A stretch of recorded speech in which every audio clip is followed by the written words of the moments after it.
En la cultura occidental, los padres eligen los nombres de sus hijos por moda, gusto o porque suenan bien. Sin embargo, en la cultura hebrea, el nombre de una persona no era un mero título, sino una expresión o una revelación de la persona. En la Biblia encontramos varios ejemplos de esto. Por ejemplo, Abraham significa padre de muchedumbre de gentes, que está en Génesis 17:5. Jacob significa el que toma por el calcañar, o uno que suplanta, de acuerdo a Génesis 25, 26 y 27. Nabal significa tonto. Y Bernabé, por ejemplo, significa hijo de la consolación, de acuerdo a Hechos 4:36.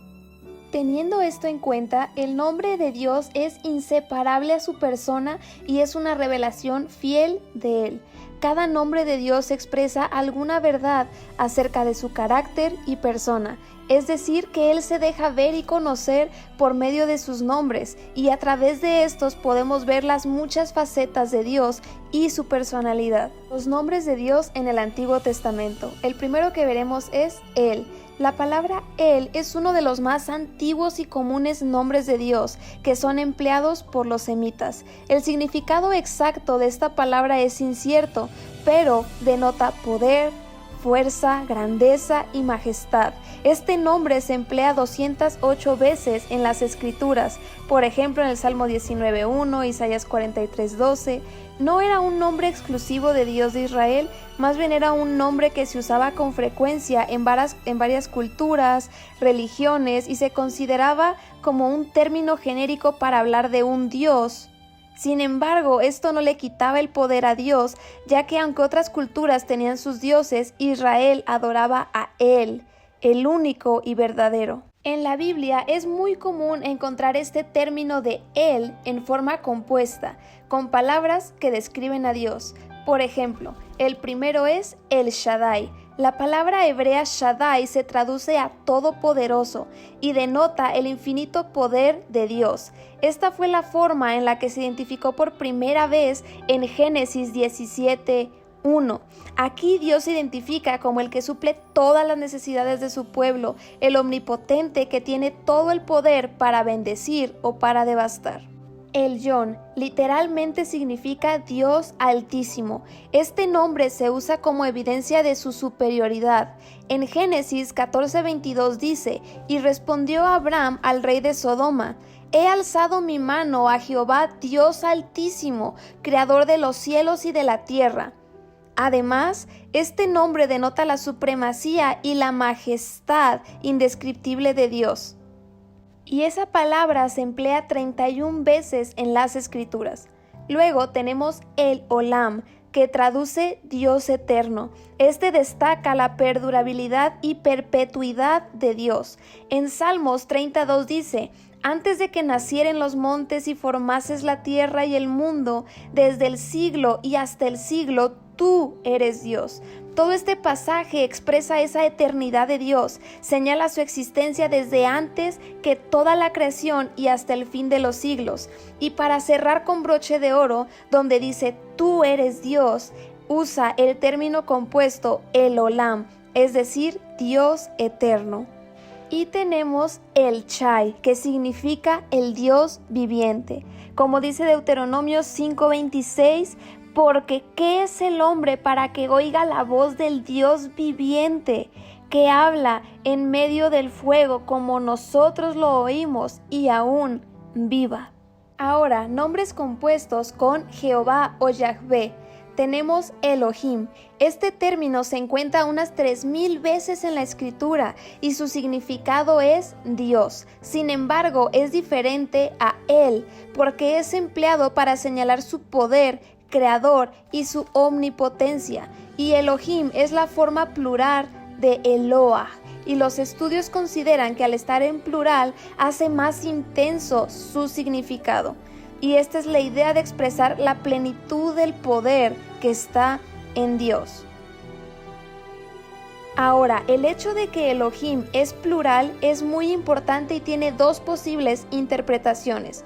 Primero, todos los idiomas semíticos emplean el plural para comunicar que algo es excepcional o único. Y segundo, la palabra plural, Elohim, posiblemente denota la pluralidad de las personas en la Trinidad de Dios. Adonai, este nombre denota señorío y posesión. En las Escrituras, cuando el nombre se encuentra en una forma plural, siempre se refiere a Dios. El título Adonai denota el señorío de Dios sobre toda la creación.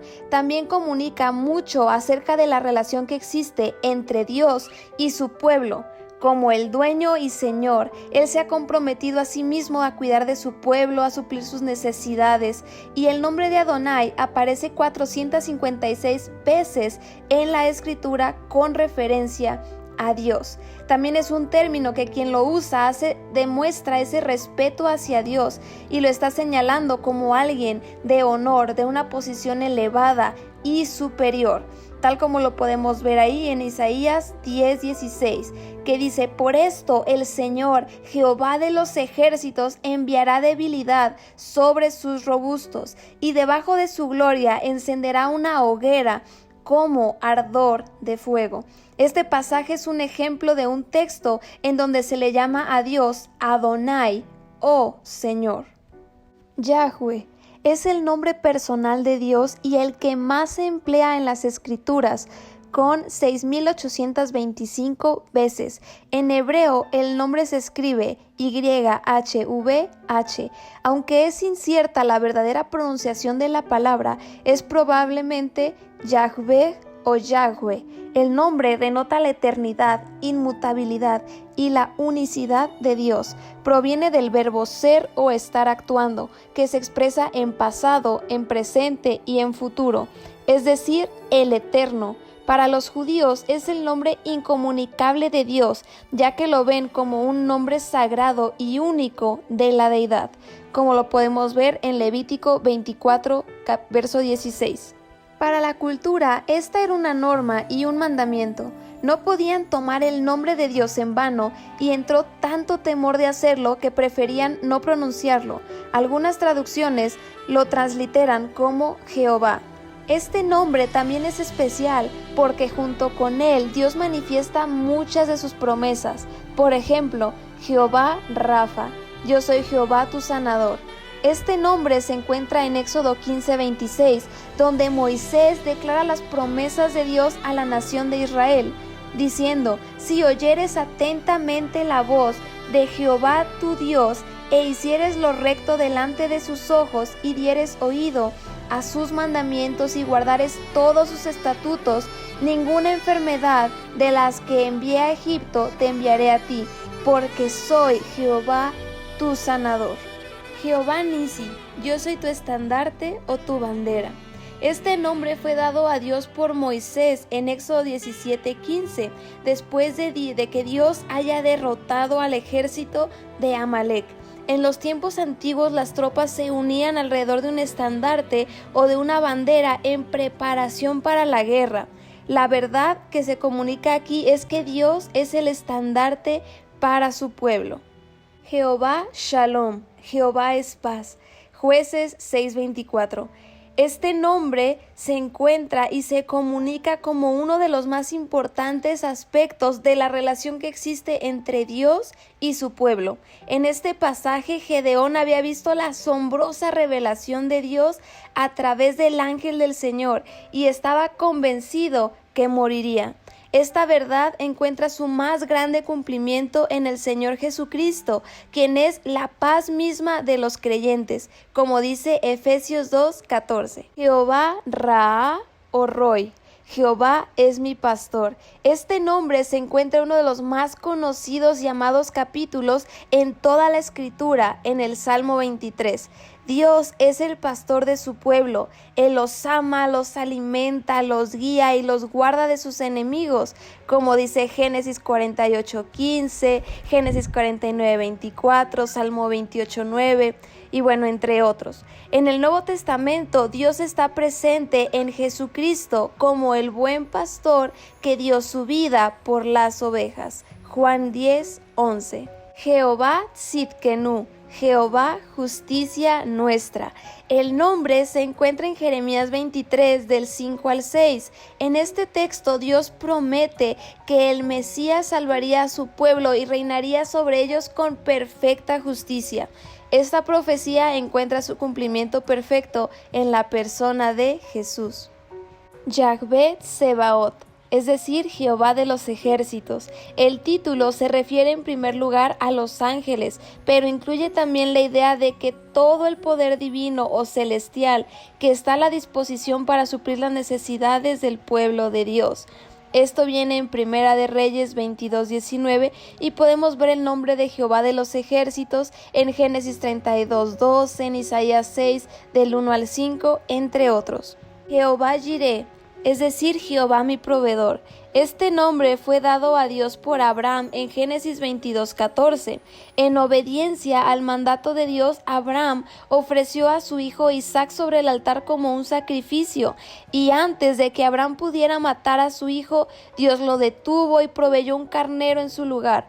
La redención que Dios proveyó ese día en el monte Moriah motivó a Abraham a llamar el lugar Yahvé Jireh, aunque es verdad que Dios es poderoso y fiel para suplir las necesidades de su pueblo. Jehová Shama, es decir, Jehová está allí.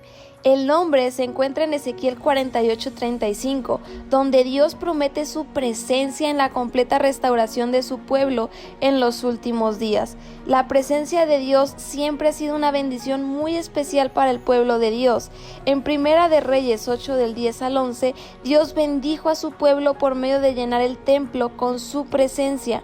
En el Nuevo Testamento, la promesa de la presencia de Dios fue cumplida de una manera perfecta en la persona de Jesucristo. Y antes de concluir con los nombres del Antiguo Testamento, tenemos Jehová Mekadishkem, que es el Señor que los santifica, como dice Éxodo 31:13, y también tenemos Eye Asher Eye, que es yo soy el que soy. Tal como dice ahí Moisés, yo soy, me envió a vosotros. Nombres del Nuevo Testamento. La revelación o manifestación de Dios fue progresiva a medida que transcurría el tiempo. Dios se iba dando a conocer más claramente. Es por esto que en el Nuevo Testamento los nombres de Dios se enfocan en presentar al Dios único y Dios trino. Cada nombre se le atribuye a Dios Padre, Dios Hijo y Dios Espíritu Santo. Theos significa literalmente Dios, así como en el Antiguo Testamento no es de uso exclusivo para Dios. Algo tremendo de este nombre es que a diferencia del Antiguo Testamento, aquí se expresa que es un Dios personal, un Dios individual. En el Antiguo Testamento se veía más como un Dios de un pueblo que el Dios de una persona, y esto se debe gracias a Cristo, a la gracia que nos dio a todos. Pater significa padre. Este nombre se usó en repetidas ocasiones durante el Antiguo Testamento, como en Deuteronomio 32:6, que dice: así pagáis a Jehová, pueblo loco e ignorante. ¿No es Él tu Padre que te creó? Él te hizo y te estableció. Como este, hay muchos ejemplos del uso de este término en el Antiguo Testamento. Sin embargo, la diferencia es que en el Nuevo se hace evidente más plenamente.